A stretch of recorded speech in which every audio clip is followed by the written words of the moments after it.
பற்றி ஜாஸ்தி நான் சொல்ல விரும்பல. நீங்களே பார்த்துருப்பீங்க. ஏன்னா ஸ்டோரி ஆல்ரெடி சொல்லியாச்சு.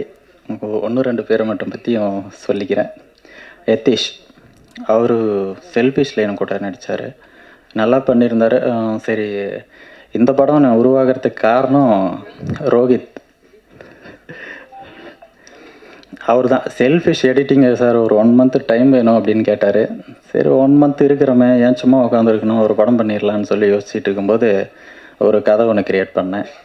அதை பற்றி பேசிகிட்டு இருக்கும்போது ரொம்ப டிஃப்ரெண்ட்டாக எழுதியிருக்கேன், என்ன பண்ணலாம் அப்படின்னு சொல்லி யோசிச்சுட்டு இருக்கும்போது, ஏன் சார் நான் பண்ண மாட்டேனான்னு சொல்லிவிட்டு நண்பர் கேட்டார், யதீஷ். 2 பேரும் க்ளோஸ் ஃப்ரெண்டு. இல்லை சார் ரொம்ப ஸ்ட்ராங்காக இருக்குது, ரொம்ப கஷ்டமாக இருக்குது, உங்கள் கேரக்டருக்கு அப்படியே ஆப்போசிட் அப்படின்னு சொல்லி சொன்னேன். இல்லைங்க சார் கொடுங்க, நான் ட்ரை பண்ணுறேன், முடிஞ்சால் பாருங்கள், இல்லைன்னா மாற்றிக்கலாம் அப்படின்னு. சரி ஓகே சார் பண்ணலாம் அப்படின்னு சொல்லி ஸ்டார்ட் பண்ணால் நான் நினச்சதோட ரொம்ப நல்லாவே பண்ணார். மீதி சௌமியா, கிருஷ்ணா 2 பேருமே போட்டி நடிச்சிருக்காங்க. ரஞ்சித் அவர் என்னுடைய பழைய நண்பர், ஃபஸ்ட்டு படத்துலேருந்தே என் கூட இருக்கார். அவர்கிட்ட சரி நீ ரிஹர்சல் போ ரஞ்சித்து, இது டோட்டலாக வேறு மாதிரி இருக்கு, ஃப்ரெண்ட்ஷிப்பெல்லாம் அப்புறம்தான் அப்படின்னேன்.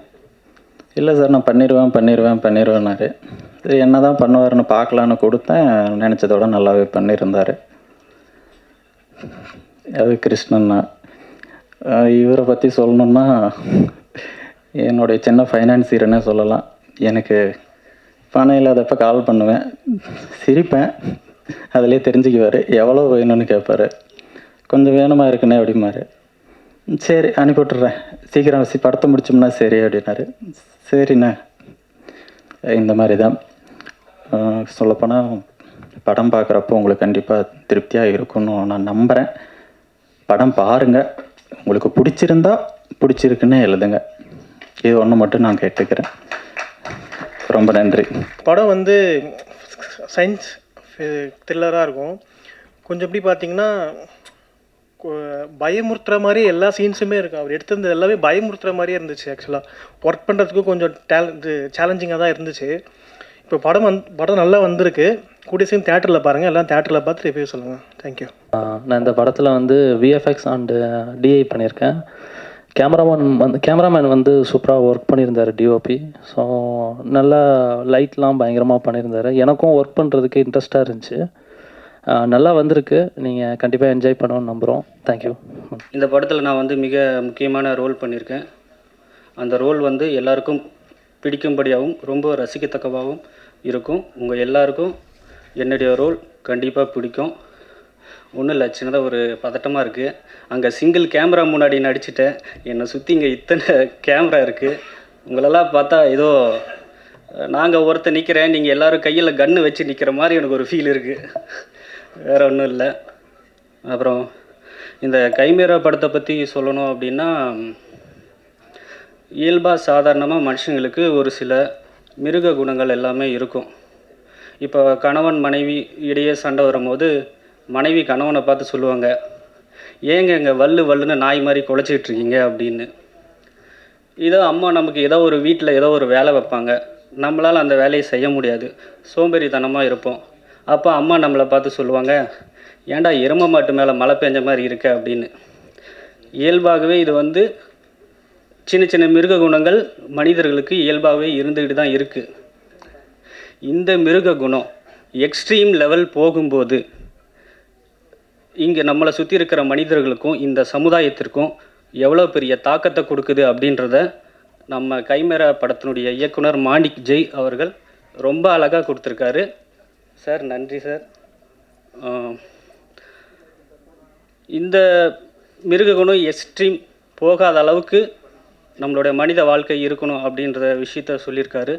அப்புறம் மெயினாக இப்போ இருக்கிற யங் கேர்ள்ஸு, பெண்கள் வந்து ஒரு சில பெண்கள் நிறையா ட்ரக்ஸுக்கு வந்து ரொம்ப அடிக்ட் ஆகிட்டாங்க, போதை பழக்கத்துக்கு ரொம்ப அடிக்ட் ஆகிட்டாங்க. இப்போ பெண்கள் வந்து ஆண்களுக்கு இணையாக போட்டி போட ஆரம்பிச்சிட்டாங்க. இங்கே வந்து ஆண்களும் பெண்களும் எல்லாருமே வந்து சமம் தான். இருந்தாலும் இது குடிக்கிற சில ஆண்களோட இல்லை ட்ரக்ஸ் யூஸ் பண்ணுற சில ஆண்களோட நாங்களும் பெண்கள் தான், நாங்களும் வந்து அவங்களுக்கு இணையாக தான் இருப்போம் அப்படின்ற மாதிரி போயிட்டு இருக்காங்க. ஆனால் இங்கே வந்து கர்ம வீரர் காமராஜர், அப்துல் கலாம் ஐயா, இவங்கள மாதிரி ஆண்களும் இருக்காங்க. ஏன் அந்த மாதிரி பெண்கள் இந்த மாதிரி ஆண்களோட ஏன் போட்டி போட மாட்டீங்க? ஒரு சில பெண்கள் ஏன்னா இங்கே பெண்கள்னு மட்டும் இல்லை, ஆண் பெண் 2 பேருக்குமே போதை பழக்கம் மட்டும் இல்லை, மற்ற எந்த பழக்கமாக இருந்தாலும் அவங்களுக்கு மனம் பற்றின புரிதல் இல்லாததான் ஒரே ஒரு ரீசன் காரணம். அதுதான் இந்த மனம்னு சொல்லும் போது டக்குன்னு ஒரு சின்ன ஒரு கதை மட்டும் ஞாபகம் வருது. 2 நிமிஷம் சொல்லிட்டு போய் உட்காந்துடுறேன். ஒரு ஊரில் ஒரு ராஜா இருந்தாராம். அந்த ராஜாவுக்கு வந்து ரொம்ப ஒரு அடிமை இருந்தானா. அந்த அடிமை வந்து ரொம்ப அன்புமிக்க ஒரு விசுவாசி. ராஜாவுக்கு வந்து அந்த அடிமையோட அன்பு தாக்கம் தாங்க முடியாமல், இவனுக்கு ஏதாவது ஒன்று பண்ணணும், இவனுக்கு ஏதாவது ஒரு நல்லது பண்ணணும், இவ்வளோ அடிமைத்தனமாக இருந்தாலும் இவ்வளோ விசுவாசியாக இருக்கான் அப்படின்னு சொல்லிட்டு அந்த அடிமையை கூப்பிட்டு, ஏப்பா நீ எனக்கு ரொம்ப விசுவாசமாக இருக்க, உன்னுடைய அன்பின் தாக்கம் என்னால் தாங்க முடியல, உனக்கு என்ன வேணுமோ கேளு, நான் அதை செய்கிறேன், உன்னுடைய ஆசையை நிறைவேற்றுறேன், உன்னுடைய ஆசை என்ன அப்படின்ற மாதிரி அந்த ராஜா கேட்குறாரு. அதுக்கு அந்த அடிமை வந்துட்டு, ஐயா எனக்கு ஒன்றும் வேணாம் ஐயா, சாப்பாடு கொடுக்குறீங்க, இருக்க இடம் கொடுக்குறீங்க, கொஞ்சம் சம்பளமும் கொடுக்குறீங்க, அதுவே எனக்கு போதுமானது அப்படின்றாரு.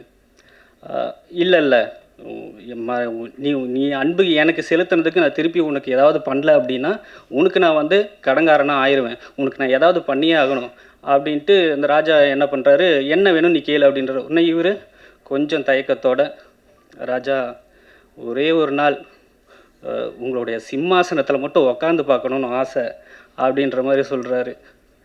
அப்படியா, அவ்வளோதானா, இதுதான் ஆசையா? அங்கேருந்து அந்த படை தளபதிகள் அமைச்சர்லாம் கூப்பிட்றாரு.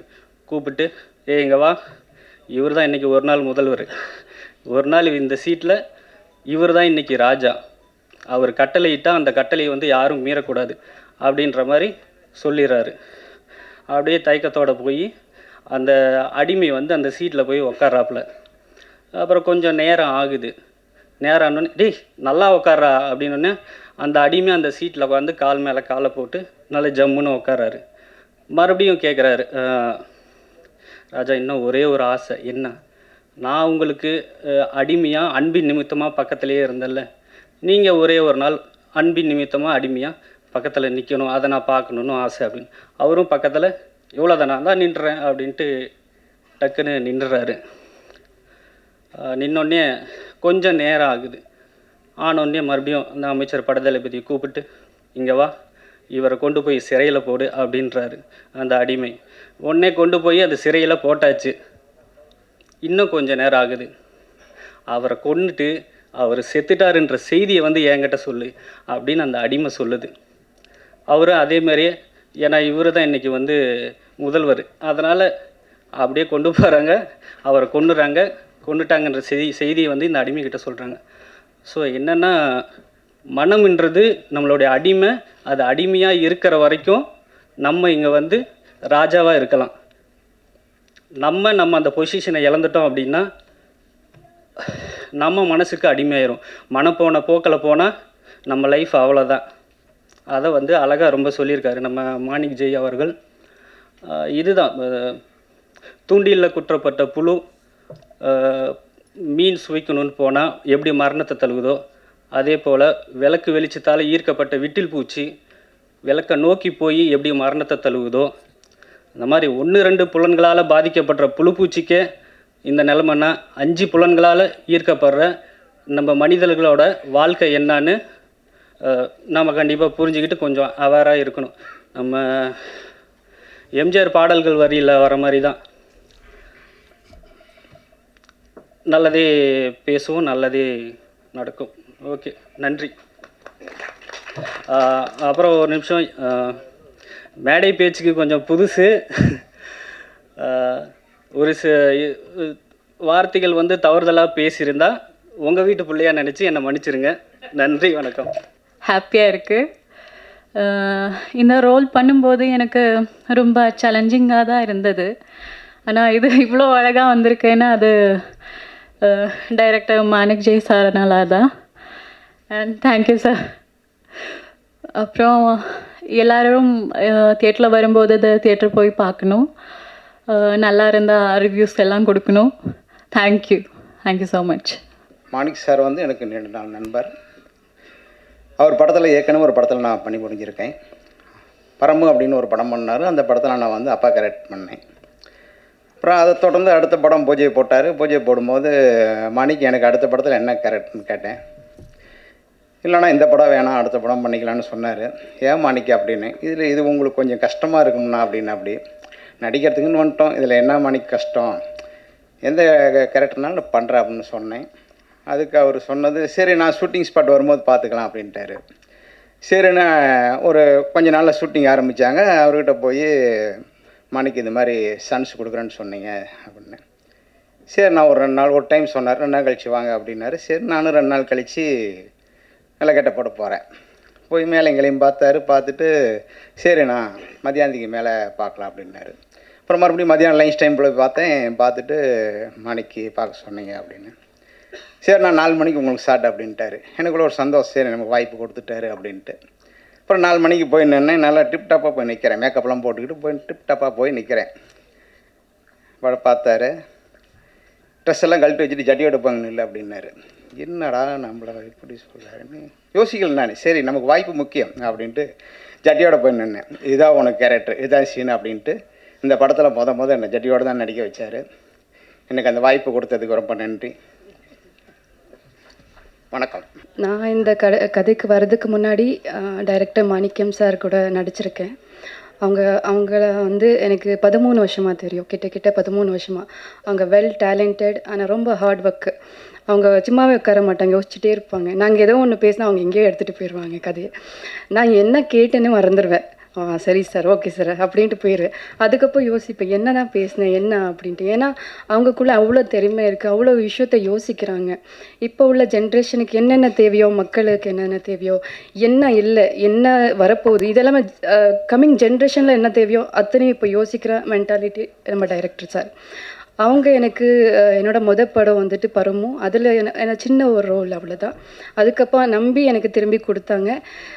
எனக்கு ஆக்டிங்கே தெரியாத டைமில் எனக்கு ஆக்டிங்னு கற்றுக் கொடுத்தது, எனக்குள்ளே இருக்க டேலண்ட்டு பார்த்து எனக்கு வாய்ப்பு கொடுத்த டைரக்டர் சாருக்கு எனக்கு கோடியான கோடி நன்றி. அப்புறம் எனக்கு சுத்தமாக தமிழ் தெரியாது. இப்போ தான் இந்த 13 வருஷமாக அவங்க கூட இருந்து கற்றுக்கிட்டது தான் நான் எல்லாமே. ஸோ இப்படியே ஒரு ஸ்டெப்லேயும் அவங்க எனக்கு ஒரு விஷயம் கற்றுக் கொடுத்துட்டே இருக்காங்க. அவங்க எல்லா ப்ராஜெக்ட்லேயும் எனக்கு ஒரு சின்ன ரோல் கொடுக்கணும்னு அவங்க யோசிக்கிறாங்க. ஸோ அதுக்கு நான் எப்போவுமே நன்றி கடன் இருக்கேன். அப்புறம் இந்த படத்தை பற்றி நான் சொல்லணுன்னா, இந்த படத்தை பற்றி அவங்க வந்து அவங்க ரஞ்சித் சார் சொல்கிற மாதிரி இது ஒரு அனிமல் படம். மீன்ஸ் என்ன சொல்கிறது, மனுஷக்குள்ளே இருக்கிற ஒரு மிருகோட கதை, சரிங்களா?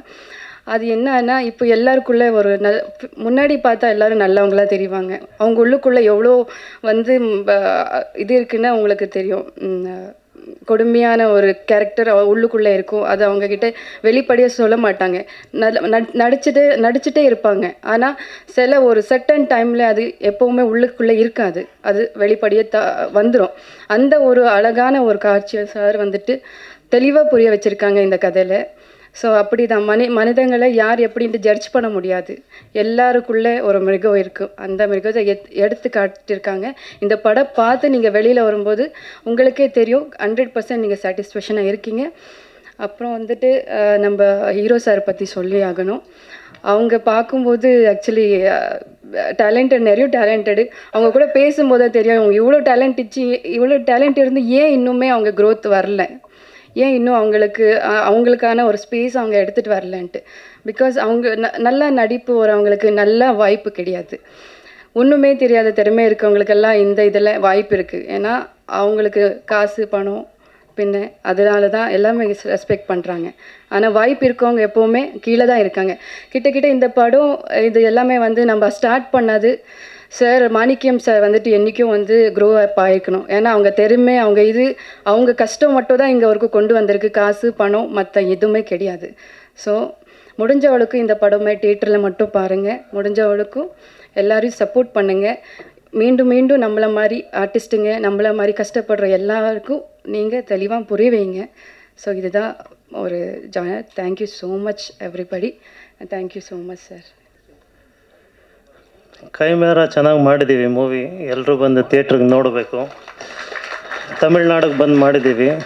ರೀಸೆಂಟಾಗಿ ನಮ್ಮ ಶಿವರಾಜ್ ಕುಮಾರ್ ಸರು ಇಲ್ಲಿಗೆ ಬಂದಿದ್ದರು, ಫಸ್ಟ್ ಕ್ಲಾಸಾಗಿ ತಮಿಳಲ್ಲಿ ಮಾತಾಡಿದ್ದಾರೆ. ಸೊ ನೆಕ್ಸ್ಟ್ ಸಿನಿಮಾದಲ್ಲಿ ನಾನು ತಮಿಳಲ್ಲಿ ಮಾತಾಡೋದಕ್ಕೆ ಟ್ರೈ ಮಾಡ್ತೀನಿ. ಇನ್ನೊಂದು ಸ್ವಲ್ಪ ದಿನದ ಮಟ್ಟಿಗೆ ಇನ್ನೊಂದು ಸಿನಿಮಾ ಈಗ ಆಲ್ರೆಡಿ ಪೂಜೆ ಆಗಿದೆ ಬೆಳಗ್ಗೆ, ಅದ್ರ ಬಗ್ಗೆನೂ ಮಾತಾಡಬೇಕು ಅಂತ ಅಂದ್ಕೊಂಡಿದ್ದೀವಿ. ಸೊ ಈ ಕೈಮೇರ ಅನ್ನೋದು ಒಂದು ಸರಿ ನೀವು ಥಿಯೇಟ್ರಲ್ಲಿ ನೋಡಿದ ತಕ್ಷಣ ஆச்சே ಬಂದ ಮೇಲೆ ಆ ಒಂದು அண்ட் மேடையில் உட்காந்துட்டு இருக்கிற ஜாம்பவாங்களை எல்லாம் பார்க்கும்போது எனக்கு ஒரே ஒரு குரல் தான் வந்து ஞாபகம் வருது. குடி செய்வல் என்னும் ஒருவருக்கு தெய்வம் மடித்தற்றுதான் முந்தோறும்.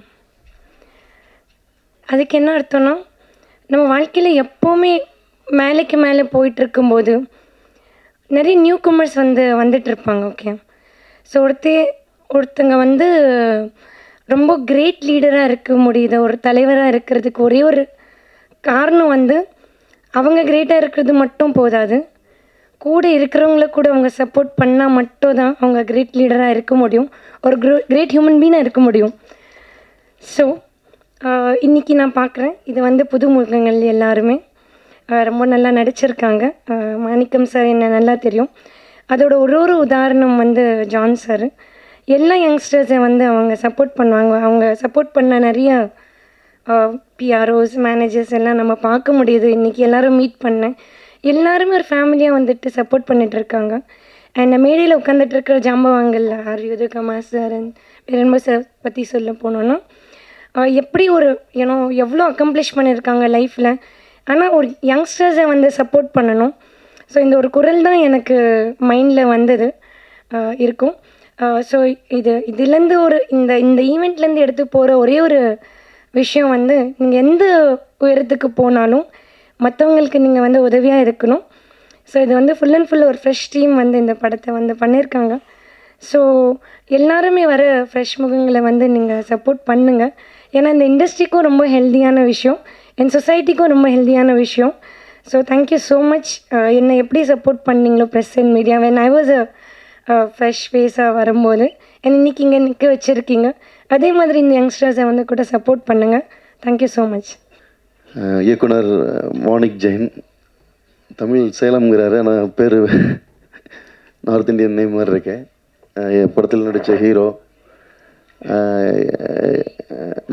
ஜெய்யா, ஓ என் இனிஷியல் என்ன, ஓகே, இப்படி தான் பல நேரம் மாட்டிக்கிறான்ட்டு. ஹீரோ, படத்தில் நடிச்சிருக்கக்கூடிய ஹீரோயின்ஸ்,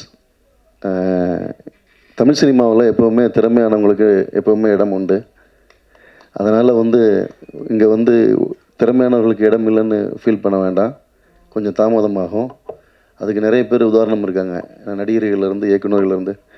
எங்களுடைய சங்கத்துடைய மிக முக்கியமான ஆர் உதயகுமார் சார் ஆகட்டும், பேரரசு சார் ஆகட்டும், அதுக்கு பெரிய உதாரணங்கள். எந்த பின்னணியும் இல்லாமல் வந்து இன்றைக்கி வந்து மிகப்பெரிய இடத்துல இருக்கிறதுல. ஸோ இந்த படத்துடைய மியூசிக் டைரக்டர், லிரிக் ரைட்டர், இந்த படத்துடைய டிஓபி, எடிட்டர், படத்தில் ஒர்க் பண்ண எல்லோருக்கும் வாழ்த்துக்கள்.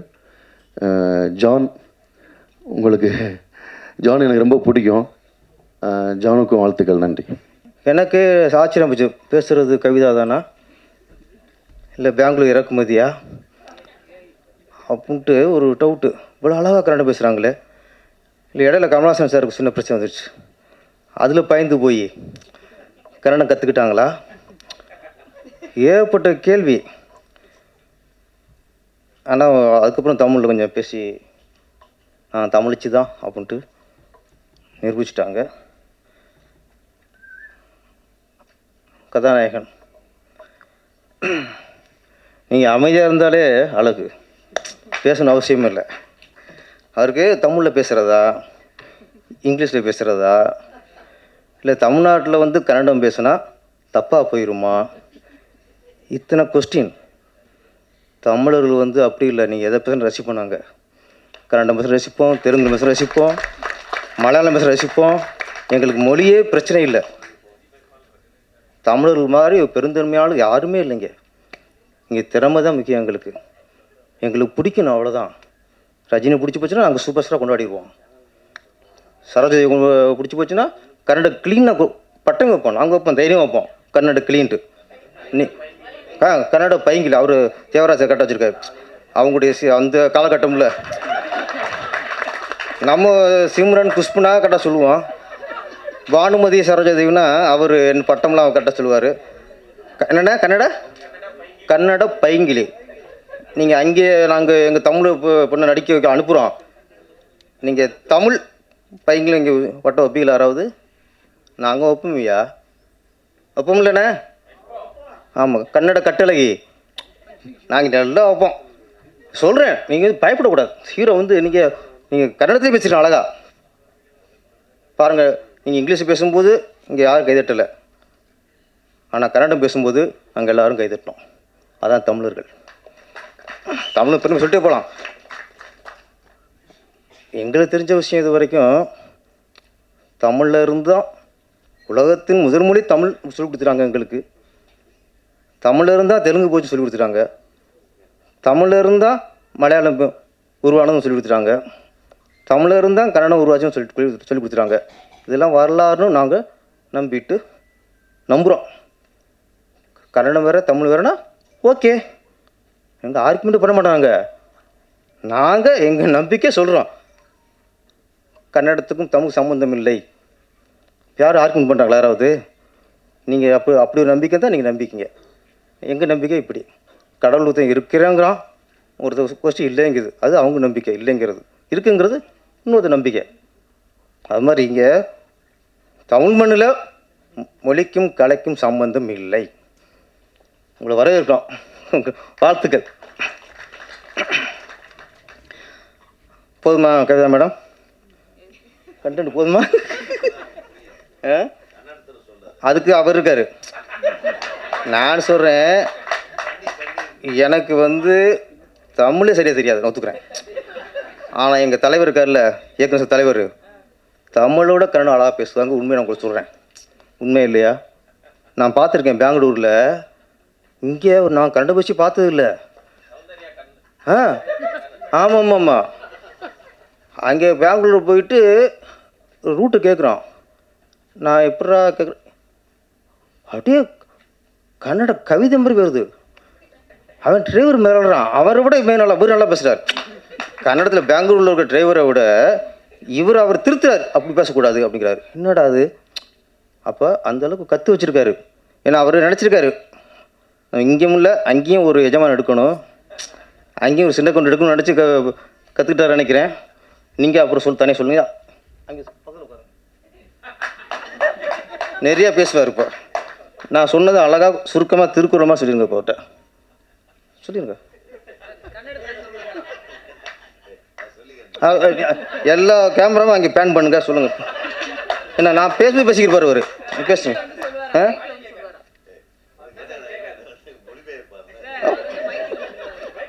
நீ ஓகே புரியுமா? சரி. இல்லை கன்னடக்காரர்கள் தமிழ் நம்ம பேசினா புரியும், நம்ம பேசினா அவங்களுக்கு புரியாது. அது வேறு விஷயம். நம்ம எல்லா மொழியும் புரியும் அவங்களுக்கு. தெலுங்கு புரியும், மலையாளம் புரியும், கன்னடா புரியும், எல்லாம் புரியும். நம்ம பேசினா அவங்களுக்கு புரியாது. இல்லை, அதான் மேட்ரு. இந்த படத்தை கதைக்கு வருவான் கைமேரா. அப்புறம் இல்லை 4 பொண்ணு 3 பொண்ணு வரிசையாக உட்கார வச்சுட்டிய. அந்த பக்கம் நான் உட்காந்துட்டேன். என் மூச்சை பார்த்தாரு. எப்படி பேச்சு வரும்? அவ்வளோ. கைமேரா இயக்குனர் ஏற்கனவே 2 படம் பண்ணவர். படம் மேக்கிங் விஷுவல் எல்லாம் பார்க்கும்போது ஒரு திறமையான இயக்குனர் பண்ண படம்னு தெரிஞ்சிச்சு எங்களுக்கு. ஏன்னா ஒரு த்ரில்லர் கொண்டு வரங்கிறது பெரிய விஷயம். அது ஏதோ கதை ஒன்று இருக்குது அப்படின்னு யோசிக்க வைக்குது, குழப்பத்தையும் உண்டாக்குச்சு. ஆனால் ஒன்று சொல்லி பேசிட்டாங்க, மனிதர்களோட அணுக்களோடு மிருகத்தோட அணுக்களை சேர்த்துட்டா மனிதன் எப்படி மிருகமாகிறான். இங்கே எங்கெங்கே மனுஷங்க இருக்காங்க? இங்கேயும் மனுஷங்க இருக்காங்க. 100ல் 90 பேர் மிருகமாக தான் இருக்கும். அப்போ ஏற்கனவே மிருகமாக தான் இருக்கும். இதில் வேறு நீங்கள் மிருகத்தோட அணுக்களை சேர்த்திங்கன்னா நான் என்னதான் ஆகும்? நாடு இப்படி உருப்படும். ஏற்கனவே சாத்தான்குளத்தில் பார்த்துட்டோம். அங்கே லாக்அப் மட்டும் நடந்துச்சு. அங்கே ஏற்றிருப்பாங்க போல இருக்குது. அடித்து கொண்டாங்கல்ல, அவங்க உடம்புல மிருகத்தோட ஏற்றிருப்பாங்க போல இருக்குது. இப்போ திருப்போணம் கொண்டே விட்டாங்க. அடித்தே கொண்டு விட்டாங்க. நகை திருநானா திருடலையா, அந்த பொண்ணு கொடுத்தது பொய் புகாரா இல்லை உண்மையா, அதெல்லாம் அடுத்த விஷயம். அதெல்லாம் வந்து விசாரணையில் வரும். என்னதான் இருக்கட்டுங்க, அடிச்சா கொண்டுருக்காங்கல்ல, எப்படி மனுஷனாக இருக்க முடியும்? எப்படி மனுஷனாக இருக்க முடியாம? அது மிருகங்கள். அந்த மிருகத்தில் போய் எப்படி மிருக அணுக்களை சேர்க்க முடியுமா? முடியாது. அது மாதிரி இந்த நிறைய பாலியல் பலாத்காரம் பண்ணுறாங்க, கல்லூரிலேயே பண்ணுறாங்க. அவங்க மனுஷங்களா? அவங்க மிருகங்கள். ஏன்னா நாட்டில் பார்த்தா நிறைய மிருகத்தன்மை அதிகமாக மனுஷன்ட்டு இருக்குது, மனிதத்தன்மை ரொம்ப கம்மியாக இருக்குது. இந்த கதைப்படி இவங்க சொல்கிறாங்க மனுஷனுக்குள்ள போய் மிருகத்தை பண்ணுறாங்கட்டு. ஆனால் சொல்கிறேன், மிருகம் உடம்பு இருக்குல்ல, மிருகம் உடம்புக்குள்ளே இந்த மனுஷனோட அணுக்களை சேர்த்தா ஓரளவு மனுஷத்தன்மை வரலாம், நல்ல மனுஷனோட அணுக்களை. ஆனால் மனுஷனோட இதுக்குள்ள நீங்கள் சேர்த்திங்கன்னா இன்னும் மிருகமாகும். நாட்டு நடப்பு அப்படி தான் இருக்குது. அப்புறம் இந்த படம் பார்க்கும்போது யாரோ குறிப்பிட்டாங்க, பெண்கள் ஆணுக்கு நிகராக சார் சொன்னீங்க. ஆணுக்கு நிகரான்ட்டு தண்ணி அடிக்கிறதில்ல, தம் அடிக்கிறதில்ல, கஞ்சா அடிக்கிறதில்ல, இதில் தான் ஆணுக்கு நிகராக போட்டி போடுறாங்கன்ட்டு. ஒரு விஷயத்தை நம்ம இங்கே இன்றைக்கி நிறைய இடத்துல போதை கலாச்சாரம் அதிகமாகிடுச்சு, தண்ணி அடிக்கிறது அதிகமாகிடுச்சு, கஞ்சா வியாபாரம் அதிகமாகிடுச்சு, கஞ்சா குடிக்கிறது அதிகமாகிடுச்சு. இங்கே சினிமாக்காரங்க கொஞ்சம் உஷாராக இருக்கணும். இங்கே கொஞ்சம் பொறுப்பாகவும் இருக்கணும், உஷாராகவும் இருக்கணும். ஏன்னா நாட்டில் எத்தனையோ பேர் தண்ணி அடிச்சுட்டு தெருவில் எடுக்கிறான், தண்ணி அடிச்சுட்டு கூத்து அடிக்கிறான், தண்ணி அடித்து அவ்வளோ அநியாயம் பண்ணிக்கிட்டு இருக்கான். அது செய்ய தான் போயிடும். ஆனால் சினிமாக்காரங்க யாராவது எங்கேயாவது தண்ணி அடிச்சுட்டு அந்த ஸ்டில் கிடச்சா போதும், அது எனக்கு தேசிய பிரச்சனை. அது தேசிய பிரச்சனை. உலகத்தில் யாருமே தண்ணி அடிக்காத மாதிரியும், சினிமாக்காரன் மட்டும்தான் தண்ணி அடித்த மாதிரியும் அவ்வளோ ஃபோக்கஸ் ஆயிரும். நடிகர் ஸ்ரீகாந்த் போதை பழக்கத்துக்குள்ளே இருந்திருக்காரு. ஓகே, அதெல்லாம் அது தவறு தான், அது தவறு. கைது பண்ணது சரி, விசாரித்தது சரி. ஒரே ஒரு கேள்வி தான், பல்கலைக்கழகத்தில் ஒரு பொண்ணை ஒருத்தர் கற்பழிச்சார்ல, அவர் பேசுறாருக்கா ஞாபகம் இருக்குமா? இந்தளவுக்கு படம் பிடிச்சி அவளை ஃபோக்கஸ் பண்ணாங்களா? இல்லை. இந்த திருப்போணத்தில் ஒருத்தர் அடித்தே கொண்டாங்கல்ல, 5 போலீஸார் கைது பண்ணாங்கல்ல, அவங்க ஃபோட்டோ இருக்கா, மூஞ்சி அவங்க ஞாபகம் இருக்கா? அவங்க வீடியோ யாராவது காட்டினாங்களா? ஒருத்தர் அடித்த கொண்டிருக்கான் சார். ஏதோ ஒரு எங்கேயோ எடுத்த ஃபோட்டோ தான் நம்மளுக்கு ஃபேஸ்புக்கில் போடுறாங்களே தவிர, இது ஒரு பேப்பரில் எதுலையோ தனித்தனியாக ஃபோட்டோ போட்டு அவங்க அரெஸ்ட் பண்ண வீடியோ போட்டு அவங்க அரெஸ்ட் பண்ணி ஜெயிலில் தள்ளினாங்களா, அந்த வீடியோ போட்டு காட்டினாங்களா? காட்ட மாட்டாங்க. ஆனால் ஒரு நடிகர் ஒரு போதை பழக்கத்துக்கு போதையில் இருந்திருக்காருன்னு ஒரே காரணத்துக்காக ஒரு தீவிரவாதி மாதிரி, ஒரு பயங்கரவாதி மாதிரி அவங்களும் போல அரெஸ்ட் பண்ணதில்லை. ஜீப்பில் ஏற்றுனதுலேருந்து காரில் கொண்டு போகிறதுலேருந்து அவ்வளவு நாட்டில் குண்டு வச்சு ஒரு 200-3000 பேரை கொன்னது மாதிரி ஒரு அவ்வளோ பில்டப். போதை பழக்கம் வேறு எங்கேயுமே இல்லை. போதை விற்றான் பாருங்க, 2000 கோடிக்கு, அவங்க கூட சரியாக சில்லு நம்மளுக்கு வந்ததில்லை. இது வரைக்கும் விற்றவன கூட சில்லு கூட வந்ததில்லை. நான் சினிமாக்காரங்களாம் கொஞ்சம் நான் சொல்கிறேன், அதுக்கு நான் நியாயப்படுத்தலை. கொஞ்சம் உஷாராக இருக்கணும், நம்ம கொஞ்சம் உதாரணமாக இருக்கணும். நம்ம இந்த மாதிரி தப்பில் மாட்டினா நம்மளை தேசத்துறைக்கு மாதிரி காட்டிடுவாங்க, இந்த உலகம் காட்டிடும் சினிமாக்காரனை மட்டும். ஆனால் தேசத்துறம் பண்ணாலும் அப்படி காட்டாது. இந்த சின்ன சின்ன தவறு பண்ணவங்களே தேசத்துறம் பண்ண அளவுக்கு நம்மளை காட்டிடும். அதனால் சினிமாக்கள்லாம் கொஞ்சம் நம்ம கொஞ்சம் கவனமாகவும் இருக்கணும். இதில் இது படம் தான், இதில் பெண்கள் வந்து தண்ணி அடிக்கிறாங்க, தம் அடிக்கிறாங்க, இது கதாபாத்திரம் பார்த்துட்டு மறந்துடணும். இதே இது ஒரு நடிகை வந்து எங்கேயாவது பப்ளிக் தம் அடிச்சு ஒரு சில் கிடைக்கிட்ட முடிச்சு, அவ்வளோதான், ஒரு மாதத்துக்கு வச்சு செஞ்சுடுவோம். அது மாதிரி இந்த கைமாறாங்கிறது சயின்டிஸ்டாக சொல்கிறீங்க, நிறைய அந்த சமூக வலைதளங்களையும் இந்த மாதிரி மிருகங்கள் இருக்காங்க சொல்ல வரேன். மிருகங்கள் இருக்காங்க, வன்மம் கக்குறது, ஒரு படத்தை பார்க்காமலே எப்படி இருக்குன்னு தெரியாமலே அதை ஓச்சிறது. இது ஒரு நோய் இருக்கு, இப்போ வந்திருக்கு. இப்போ ரோல் பண்ணுறது, இவங்களுக்கு பிடிக்கலன்னா மக்களுக்கு பிடிக்கலன்னு நினச்சி வச்சுருது. இவங்களுக்கு பிடிக்கல வச்சுங்களேன், மக்களுக்கே பிடிக்கூடாங்கிற அளவுக்கு ரோல் பண்ணுறது. இது ஒரு மிருகம் தான். இதுக்குள்ளே போய் இன்னொரு நம்ம சேர்த்து வச்சுங்களேன், யாரும் படமே எடுக்க முடியாது, ரிலீஸே பண்ண முடியாது, அந்தளவுக்கு ஆயிரும். நம்ம இயக்குனர் மாணிக் ஜெய் புது முயற்சி, நான் இந்த மாதிரி ஒரு கண்டென்ட் யாரும் பண்ணதில்லை, ஒரு புது முயற்சி. இந்த முயற்சி வெற்றி அடையணும். வெற்றி அடையணும்னா அதுக்காக நீங்கள் மனுஷனுக்கு போய் மிருகத்தோடு சேர்த்து வெற்றி அடிக்காது. என்ன, மனிதர்களுக்குள்ள நல்ல ஆத்மாக்களோட அணுக்களை சேர்ப்போம் கொஞ்சம், அந்த மாதிரி அடுத்து ஒரு படம் எடுங்க. நன்றி, வணக்கம்.